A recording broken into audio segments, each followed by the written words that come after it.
सबसे पहले तो मैं अपनी नाराज़गी का इज़हार करना चाहता हूँ।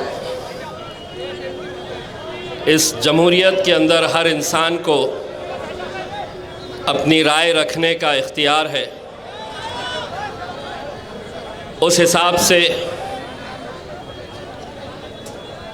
किसी ने अगर अपनी राय रखी है तो आप उसको माने या ना माने ये आपके हाथ में है। लेकिन जिस तरीक़े से पिछले 2 दिनों के अंदर सोशल मीडिया के ऊपर जो गलत बयानी की जा रही है, जो गलत पोस्ट डाले जा रहे हैं, मैं आपकी नाराज़गी समझ सकता हूँ। लेकिन हम अपने बुज़ुर्गों का एहतराम अगर नहीं करेंगे तो फिर कौन करेगा। ऐसे हालात पैदा मत करिए कि राजनीति के अंदर इख्तिलाफ हो सकते हैं, आप राजनीति के अंदर एक दूसरे के मुखालिफिन हो सकते हैं और वो राजनीति के हद तक ही रहती है। लेकिन कल अगर हमारा आमना सामना हुआ तो इस हद तक ना चले जाए कि हम आँख में आँख डालें तो सामने वाले की नज़र शर्म से झुक जाए। इलेक्शन को इलेक्शन की तरह लड़िए। ज़ाती तौर के ऊपर, किसी की पर्सनल लाइफ के ऊपर जाकर जो नुक्ताचीनी की जा रही है, जो अलग अलग तरीक़े की बातें की जा रही है, जो इल्ज़ाम लगाए जा रहे हैं, ठीक है, कुछ ने अपनी राय रखी है, लेकिन मुझे पूरा यकीन है मेरी आवाम के ऊपर कि 20 तारीख़ के दिन कुछ भी हो जाए, मोहर लगेगी तो इंशाअल्लाह पतंग के ऊपर ही लगेगी। कितनी भी साजिशें हो जाए, जो हथकंडा जिसको अपनाना है वो अपना ले। इंशाअल्लाह इस बार की महाराष्ट्र की विधानसभा के अंदर औरंगाबाद से मेरा छोटा भाई नासिर सिद्दीकी भी जाएगा और आपकी दुआ रही, आपकी मेहनत रही तो इंशाअल्लाह आपका ये बेटा, आपका ये भाई, आपका दोस्त इम्तियाज़ जलील भी महाराष्ट्र की विधानसभा के अंदर जाएगा।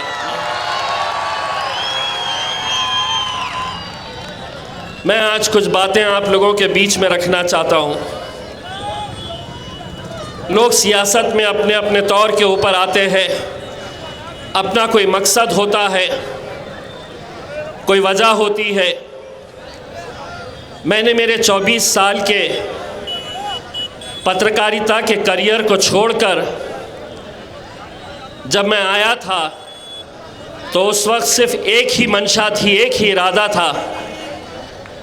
और मुझे आज भी असद साहब का वह जुमला याद है कि जब पहली मर्तबा मैंने असद साहब को ये कहा था कि असद भाई मैं इलेक्शन लड़ना चाह रहा हूँ औरंगाबाद से, तो असद भाई बड़े हैरान हो गए थे कि इतना अच्छा करियर, लाखों रुपए की सैलरी, कंपनी की तरफ से गाड़ी, हर चीज़ अल्हम्दुलिल्लाह। लोग ये है कि सियासत में आते हैं तो कोई शोहरत कमाना चाहता है, कोई दौलत कमाना चाहता है। अल्हम्दुलिल्लाह मेरे पास अल्लाह का दिया सब कुछ था, लेकिन मैंने ये जब फ़ैसला लिया तो मैंने उन 24 सालों के अंदर ये महसूस किया था कि क्या वजह है कि मेरी आवाम, हमारे कौम की तादाद इतनी बड़ी है, लेकिन क्या वजह है कि हमारी नुमाइंदगी नहीं है।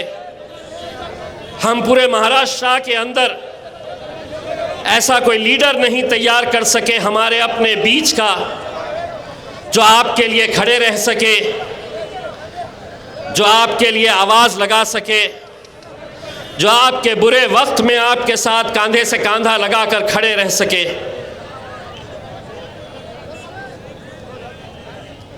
आता ते ट्रॅफिकला बंद करायला सांगा साहेब। कल मोदी साहेब आले होते तर त्यांनी बंद केले होते। उद्धव ठाकरे साहेबांची जी सभा आहे मग सगळ्यांसाठी नियम सर्व ठेवा।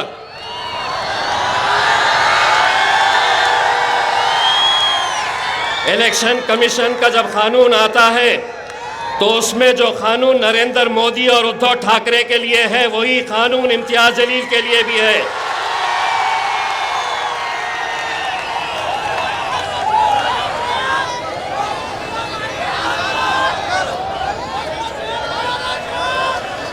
देखिए, मैं आप लोगों से इल्तिजा करूंगा, पुलिस के साथ कोऑपरेट करिए, ये अपनी ड्यूटी निभा रहे हैं। मैं पुलिस वालों का भी शुक्रिया अदा करता हूं। साहब, आप लोग भी हमारे लिए मेहनत करते हैं। मैं सिर्फ आपको इतना याद दिला रहा हूं कि कानून उनके लिए अलग हो नहीं सकता और कानून मेरे लिए अलग नहीं हो सकता है।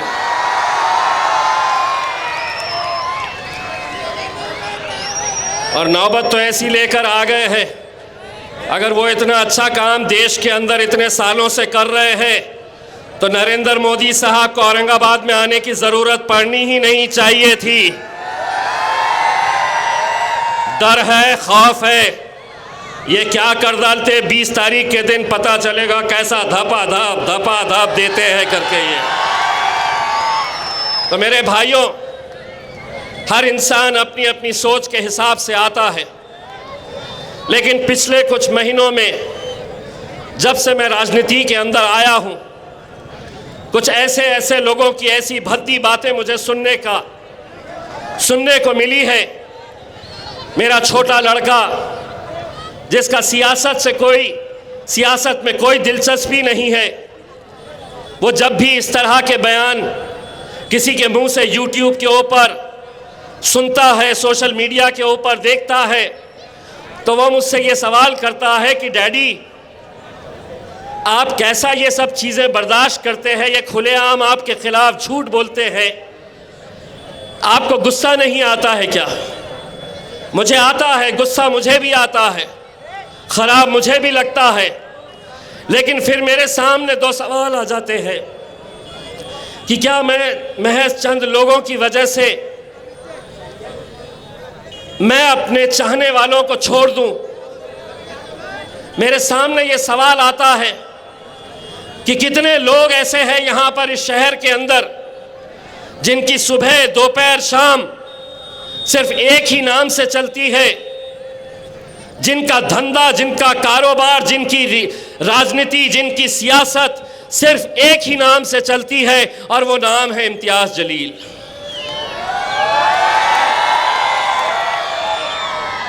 इनके धंधे, इनकी दुकानें, इनकी हर चीज खत्म हो जाएगी। अब मैं एक सवाल करना चाह रहा हूं मेरे उन मुखालिफिन का जो मेरे खिलाफ मैदान के अंदर उतरे हैं। मैं तो अल्हम्दुलिल्लाह जो भी फैसला आए, मैं भारतीय जनता पार्टी के खिलाफ लड़ रहा हूं और जिंदगी भर लड़ता रहूंगा अल्हम्दुलिल्लाह। लेकिन तुम अपनी जब महफिलें सजाते हैं, तुम अपने जब जलसे इसी रास्ते के ऊपर जब तुम सजाते हैं, तो क्या कभी तुम भारतीय जनता पार्टी, शिवसेना का जिक्र करते हैं? तुम्हारी तकरीर की शुरुआत होती है इम्तियाज जलील के नाम से और ख़त्म होती है इम्तियाज जलील के नाम से। यानी कि मतलब यह है कि तुम स्टेज पर तो खड़े हैं एक शख्स बोलकर, लेकिन तुम्हारे मुंह में जो जबान चल रही है वो अतुल सावे की और भारतीय जनता पार्टी की जबान बोल रहे हो तुम। उनमें हिम्मत नहीं है, वरना खुली चुनौती है। जिस प्लेटफॉर्म के ऊपर अतुल सावे, जगह तुम्हारी, दिन तुम्हारा, वक्त तुम्हारा, तुम तय करो और आओ हम बहस करते हैं सियासी तौर के ऊपर कि तुमने इस इलेक्शन के अंदर क्या मुसलमानों को पैसा देकर तुमने खड़ा नहीं किया है। एक बात मैं कहना चाहता हूं, मैंने आज तक उनका नाम नहीं लिया, लेकिन आज मजबूरन मुझे यह कहना पड़ रहा है, डॉक्टर साहब, आप हमारे पार्टी के सीनियर लीडर थे, आप आज जिस पैसे का दंगा नाच कर रहे हैं, आप हो सकता है उस पैसे से कुछ वोट खरीद सके, लेकिन यह आवाम की मोहब्बत बिकने वाली नहीं है। यह आवाम को आप पैसों से खरीद नहीं सकते हैं। मैं आज ये जरूरी समझता हूं, आज मैंने उनका एक इंटरव्यू देखा जहां पर उनकी इतनी जुर्रत कि वो मेरे कायद बैरिस्टर असदुद्दीन अवैसी साहब के बारे में किस तरह के लहजे का इस्तेमाल कर रहे। यकीन मानिए, हम हर चीज बर्दाश्त कर सकते हैं, लेकिन असदुद्दीन अवैसी हमारे बड़े भाई अगर हिंदुस्तान के अंदर सियासी बेदारी अगर पैदा करने का काम किए हैं, नौजवानों में सियासी शऊर जिन्होंने लेकर आए, उस शख्स के खिलाफ तुम इतने बड़े हो गए कि तुम उनके खिलाफ गाली का इस्तेमाल कर रहे, गलत लहजे का इस्तेमाल कर रहे। और किस लिए? मैंने 10 साल पार्टी के लिए काम किया। डॉक्टर साहब, कभी हैदराबाद जाइए, 25-25 साल 30-30 साल के वहां के मजलिस के कारकुन, मजलिस से मोहब्बत करने वाले कभी आज तक असद साहब के फैसलों के खिलाफ नहीं गए। एक टिकट की वजह से आप मेरे खिलाफ बात कर रहे। पूछिए असदुद्दीन अवैसी साहब से, जब वो पिछला इलेक्शन हारे, मैं गया था असद भाई के पास। पूछ लीजिए असद भाई से, मैंने कहा था असद भाई उन्होंने मेहनत किए थे, हार गए, उनको हम पार्टी का एक अहम पोस्ट देनी चाहिए। मेरे बोलने के ऊपर मैंने असद साहब से गुजारिश की थी, तब जाकर उन्हें महाराष्ट्र का कार्याध्यक्ष का पोस्ट दिया गया था।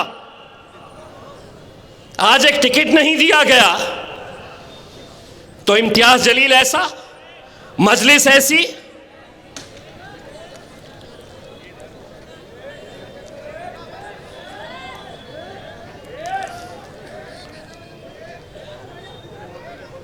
मजलिस ऐसी, असदुद्दीन अवैसी साहब ऐसे। क्या हम ये नहीं जानते हैं? डॉक्टर साहब, लीजिए एक और खुलासा करता हूं। लोकसभा के इलेक्शन के वक्त आपने कैसा किरदार अदा किया था, एक एक सबूत बैरिस्टर असदुद्दीन अवैसी साहब के पास है। ये जीत कर आएगा नहीं, खैरे को चलाओ। आपका दामाद डॉक्टर हर पेशेंट को पकड़ पकड़ कर यह कहता कि इम्तियाज जलील जीतने वाला नहीं है, खैरे को वोट दो। हद तो यह हो गई कि यही डॉक्टर शाहगंज की किसी सभा में, जहां असदुद्दीन अवैसी साहब आने वाले थे, वहां पर बैनर के ऊपर साहब की तस्वीर नहीं नजर आई। 3 दिन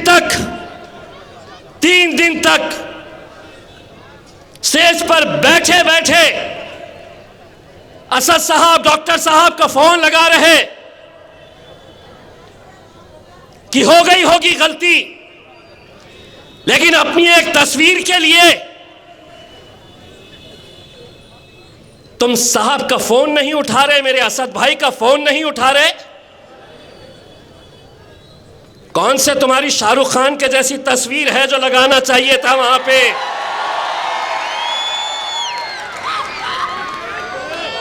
कौन सा तुम्हारा खूबसूरत थोबड़ा था कि वहां पे इतनी बड़ी तस्वीर लगाते?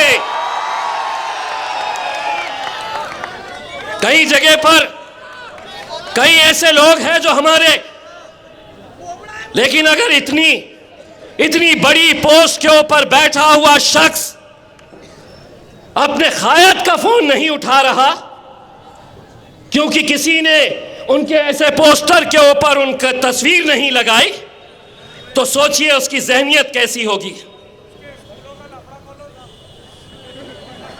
यकीन मानिए डॉक्टर साहब जिस तालीमी इदारों को औरंगाबाद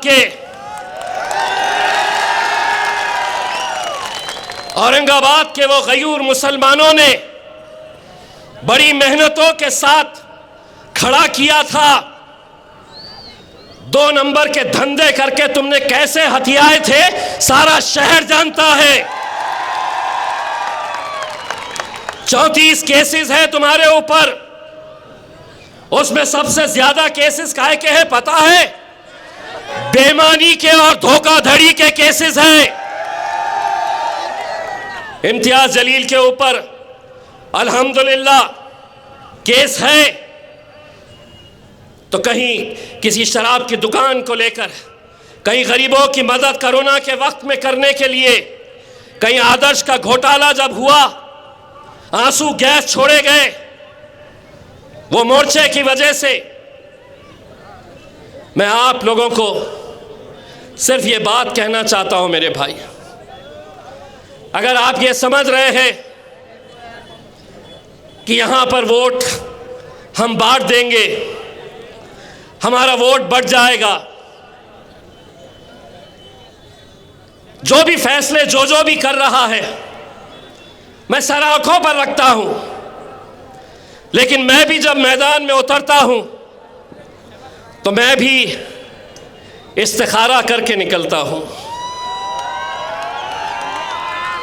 मैं भी अल्लाह की रजा, इस्तिखारा की नमाज पढ़कर मैं अल्लाह की रजा लेकर और यही दुआ करता हूं, या अल्लाह ये मेरे लिए, मेरी कौम के लिए अगर बेहतर है तो तू मेरी मदद कर।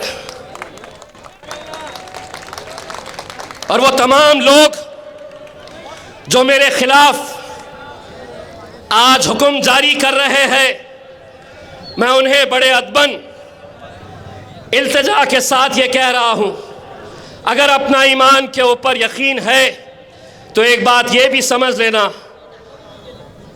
अल्लाह ने ये कहा है तो इज़्ज़ु मन तशा व तज़िल्लु मन तशा, इज़्ज़त का और ज़िल्लत का देने वाला खुदा है मेरे भाई।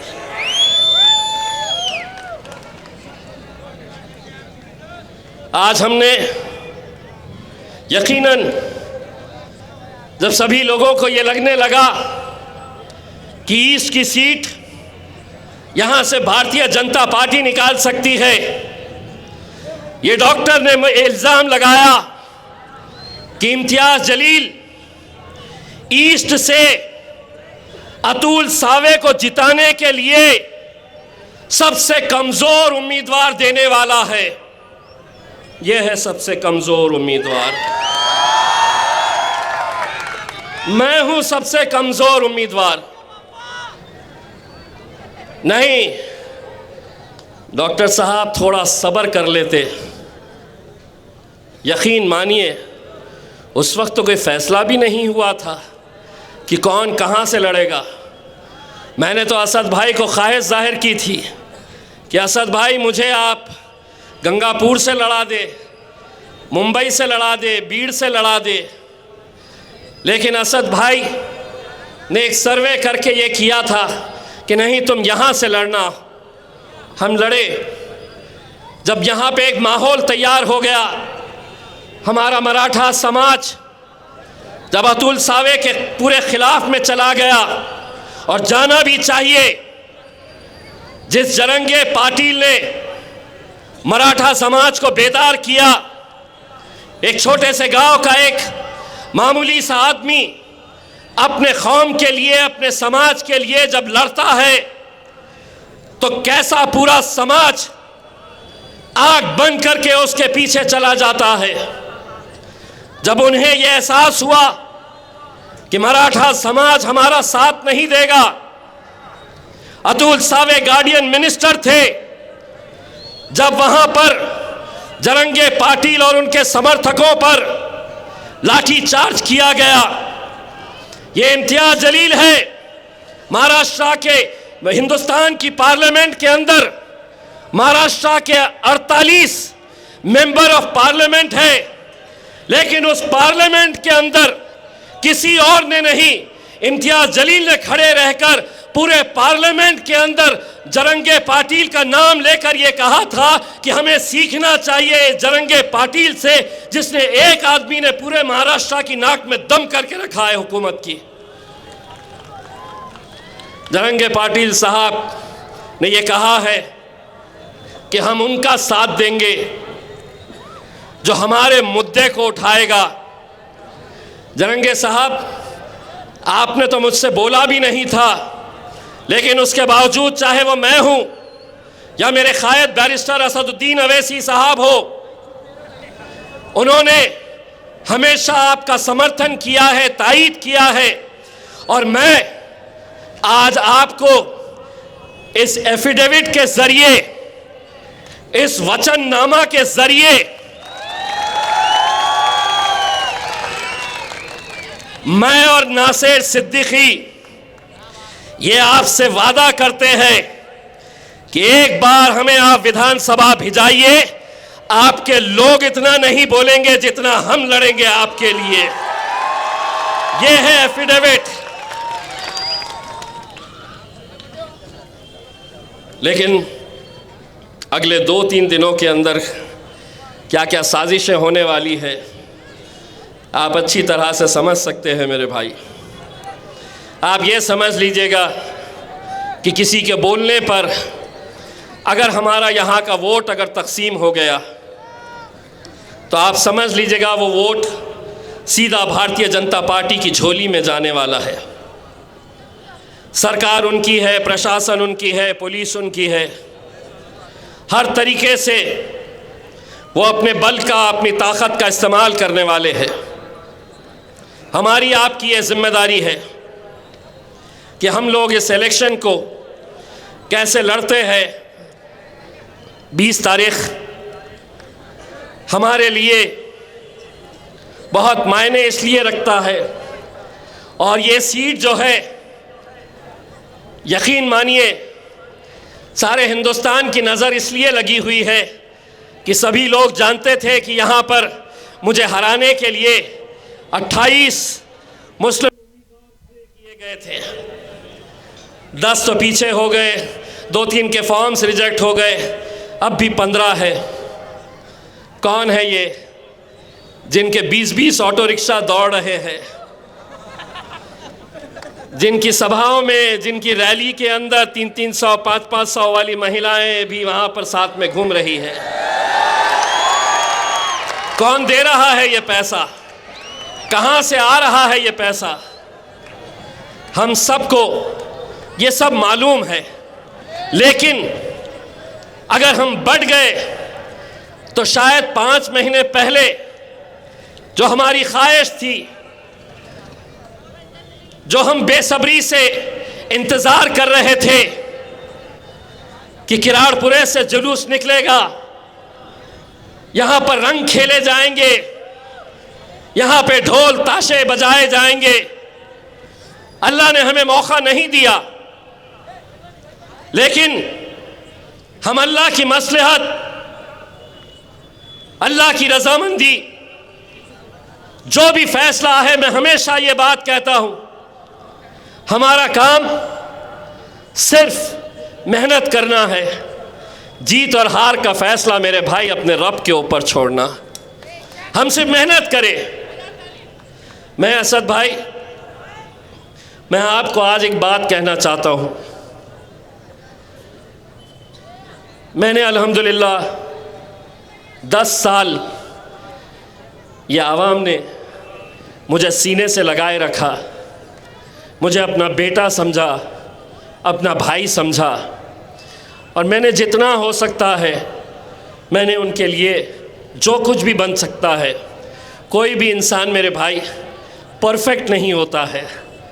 मैं कोई फरिश्ता नहीं हूँ, मैं भी इंसान हूँ, गलतियाँ मुझसे भी होती है। लेकिन 6 साल पहले किसी की शादी में नहीं आया तो नाराज़, किसी के दुकान के उद्घाटन के लिए नहीं पहुंच सका तो नाराज़। हम कब तक ऐसी छोटी छोटी बातों की वजह से हमारी जो बड़ा लक्ष्य है उसको हम खो देंगे। 22 मार्च 2022 ये वो दिन है जब मैंने अपनी दुनिया खो दिया था। 22 मार्च 2022 को तकरीबन 20 दिन पहले रात के 10 बजे का वक्त मैं मेरी वालदा के साथ हंसी मजाक कर रहा था। ज़रा भी ऐसा लगा नहीं था कि आगे क्या होने वाला है। मैंने कहा कि मम्मी मुझे एक दावत में जाना है, मैं दावत में जाके वापस आता हूँ। और मैं चला गया। मुझे घर पहुँचने में लेट हुआ। मेरी वालदा मेरे बहन के पास थी, वो अपने घर चली गई। दूसरे दिन मेरे भाई का फ़ोन आता है कि वालदा को ब्रेन स्ट्रोक हुआ है। वो 20 दिन अस्पताल में कैसे हमने निकाले। मुझे ऐसा लगता है कि मेरी वालदा वैसे ही नहीं मरी। कहीं ना कहीं वो हर रोज़ मेरी कमी महसूस करती थी। वो चाहती थी कि मैं ज़्यादा से ज़्यादा वक्त उसके साथ बैठूं, लेकिन मैं बैठ नहीं पाता था। 22 तारीख के दिन जब हॉस्पिटल में डॉक्टर ने कहा कि बहुत मुश्किल है, आप प्रार्थना करिए, मैं मेरे मम्मी के पैरों के पास खड़ा हुआ था। उनके पैरों को पकड़ के मैं सिर्फ यही दुआ कर रहा था कि अल्लाह मैं सब कुछ छोड़ दूंगा, मैं सियासत भी छोड़ दूंगा, मुझे नहीं चाहिए ये एमपी, कोई एमएलए मुझे बनना नहीं है। मैं उसके पैर पकड़कर बस यही दुआ कर रहा था, या अल्लाह मेरी मम्मी की आंखें खुलवा दे। मैं पूरा वक्त मेरी माँ को देना चाहता था। मैं वो स्क्रीन पर देख रहा था कि उसके हार्ट बीट्स किस तरीके से ख़त्म होते जा रहे थे। शायद वो अपने बच्चे की आवाज़ खामोशी में भी सुन रही थी कि ये सब छोड़ना चाहता है, अपनी आवाम की मोहब्बत, ना उसको एमपी चाहिए ना एमएलए चाहिए, वो मेरे साथ रहना चाहता है। मैंने हर इंसान अपने माँ से मोहब्बत करता है, लेकिन मेरी दुनिया मेरी माँ थी। इन 10 सालों के अंदर मैं अगर लोगों के करीब गया तो मैं अपनी माँ को वक्त नहीं देता था जितना वो चाहती थी। रात में 1 बजता हो 2 बजता हो, वो बेड के सामने एक स्क्रीन लगा हुआ था सीसीटीवी का, वो इंतज़ार करती थी कि कब गाड़ी आएगी, कब उसका गुड्डू आएगा।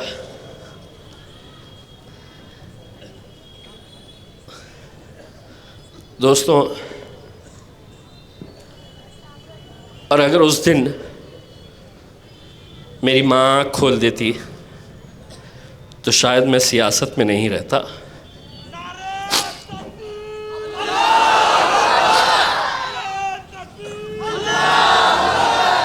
क्योंकि दुनिया में तुम हर चीज़ पा सकते हैं, दौलत, शोहरत, नाम, हर चीज़ तुम्हें मिल सकती है। नौजवानों, मैं तुमसे ही अपील करना चाहूँगा, ये दौलत को जाने मत देना। बहुत खुशनसीब है वो लोग जिनकी माएँ हैं। मेरे वालिद साहब का इंतकाल करीब 30 साल पहले हुआ,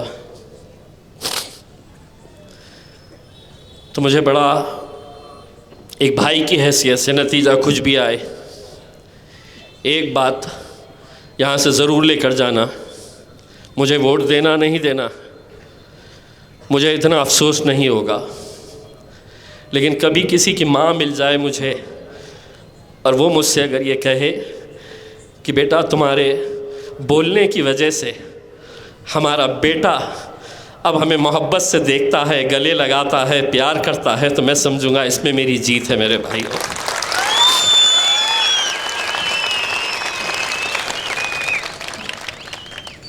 सियासत के अंदर इल्ज़ाम लगाना बहुत आसान होता है, बहुत आसान होता है, लेकिन एक बात ये भी समझ लेना कि हर इंसान को अपने अमाल ख़ुद लेकर जाना है। आपके अमाल आपके साथ जाएंगे, मेरे अमाल मेरे साथ जाएंगे। अगर कोई गुनाह हो रहा है मेरे से, तो ऐसा नहीं है उसकी सज़ा मैं आपको दिलवाऊं।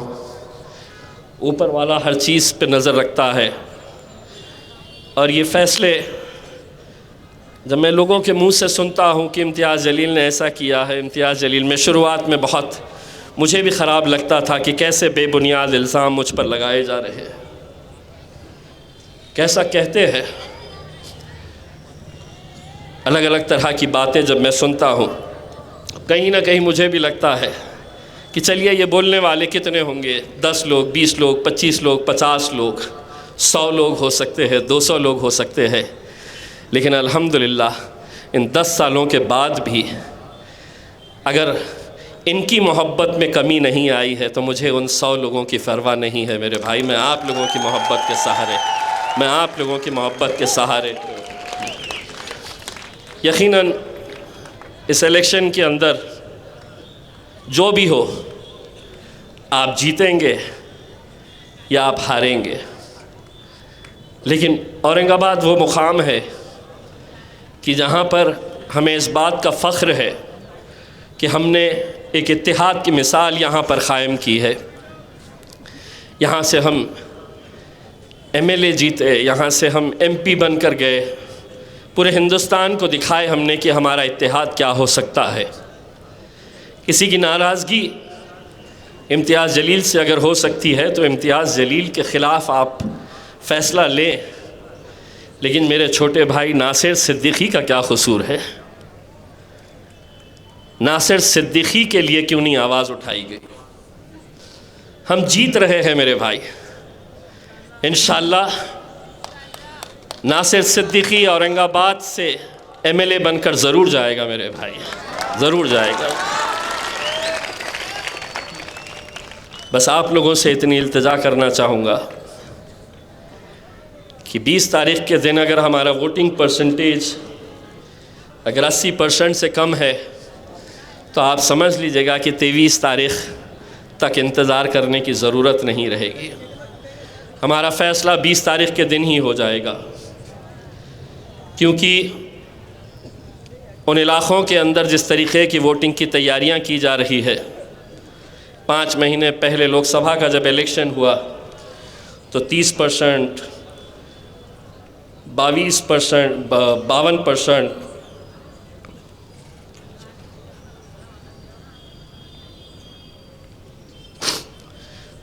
ऐसे ऐसे आंकड़े हमारे सामने आए। क्या वजह है कि बाकी के 45%, 48% लोग क्यों वोट डालने के लिए नहीं जाते हैं? आप निकलिए मेरे भाइयों, इलेक्शन के दिन बहुत साजिशें होने वाली है, बहुत हथकंडे अपनाए जाने वाले हैं। आपके इलाके का माहौल ख़राब करने की कोशिशें की जाएगी ताकि आपके हमारे घर की माएँ और बहनें ना निकल सके। यह आपकी ज़िम्मेदारी है।